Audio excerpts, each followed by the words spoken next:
That's your camera? That's my camera.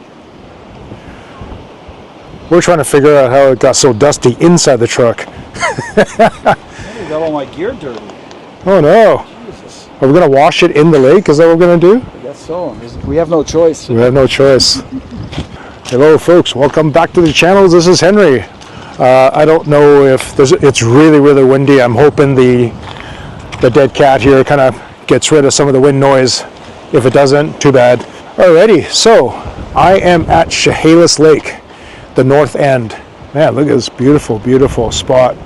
It's gorgeous out here. We've camped it before. I'll link my couple of previous videos that I've camped here. Chris and I were here a couple of years back or 3 years ago. Did a beautiful dive out here. So today we're going to attempt to recover a camera that was lost by Carlos in that truck there. He lost his camera right over here. Let me take you over and show you. So Carlos, he was camping on the other side of the river. I don't know what the name of the river is, but maybe it's called Chehalis. And he was in his kayak right here, and he dropped his camera. So this camera is over there somewhere. So we're gonna go have a look. I already see some trash in the water, so I'm gonna go get some trash as well too. There's Chris getting his dive gear ready. Man, what a beautiful spot, eh?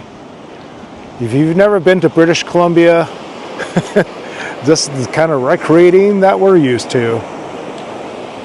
Just beautiful. Before we get into the narration of the underwater portion of this dive, just thought I'd give you a bit of update. I have been diving consistently over the last little while, but I haven't actually posted a video, or to be more accurate, I haven't edited any videos and posted it because I've been taking a mental health break.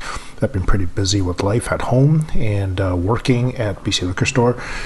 And so despite the fact that I've been diving, I just haven't really found the motivation to go and edit videos and so on. So this dive actually took place almost over a month ago.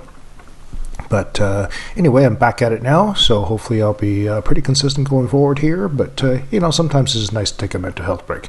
Anyway, here we are, we're underwater, and we are scootering.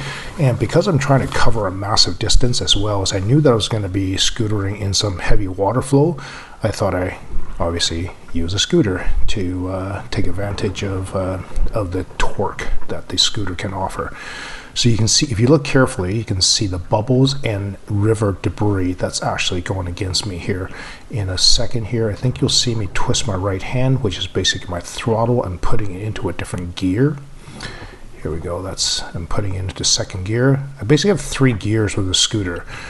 And to go against this current here, it's pretty challenging. And imagine my entire body like a sail. I turned the wrong direction a little bit. I'm actually going to just let this video run a little bit here. You can see basically I'm getting tumbled by the water. That's very unusual for me to be unstable in the water. But once you get caught in the current, you just get ragdolled. But you can see the river bottom here. It's very clear. I have excellent visibility. I can see a long way actually, so I could see right up to the point where Carlos had actually dropped his camera, and there's just no camera there, despite the fact that I didn't quite get there, but I was pretty close. So I didn't actually show this because I forgot to film it, but up in that spot, that log jam, there's 2 or 3 logs there where Carlos dropped the camera. There's actually a blue blow-up tube, like a raft kind of thing, that somebody had obviously started to float down the river and got caught in that log jam, and they must have went for a swim because the blue blow-up raft is actually jammed up underneath the log. I thought about retrieving it, but I basically decided against it. But that must be the paddle that belonged to that guy, so I did actually grab that paddle, and that paddle was not that far, maybe like 50 feet or 60 feet away from that spot where Carlos had actually dropped his camera. So in my mind, the camera should be like right where this paddle was, really. And here you can see the kind of wood debris. There's pockets of this kind of wood debris everywhere.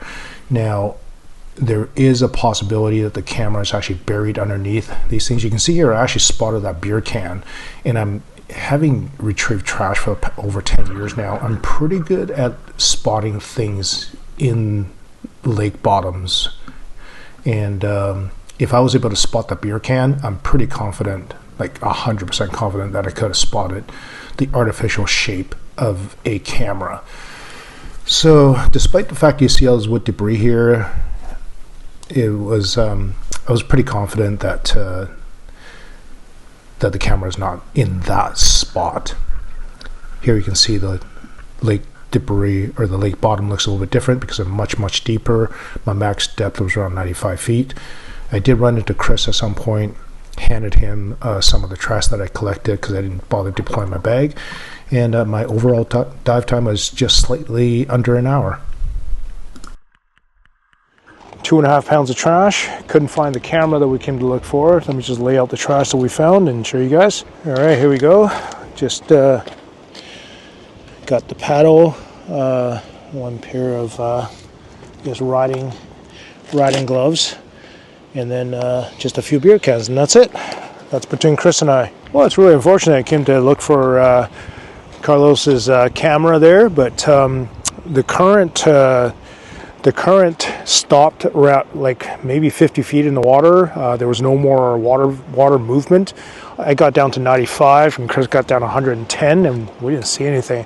And we covered a massive area, and it was really obvious the wash underwater. Like this is the one edge and this is the other edge, and we just had a really good look in between. Anyway, there it is, folks. Got a little bit of garbage out. It's fun just to catch up. Chris has been away living in the Philippines for almost a year, so he just got back. This is his welcome home cold water dive. So anyway, good to be back out here diving. All right, you guys. Thanks so much for my Patreon supporters, and we'll see you guys in the next one.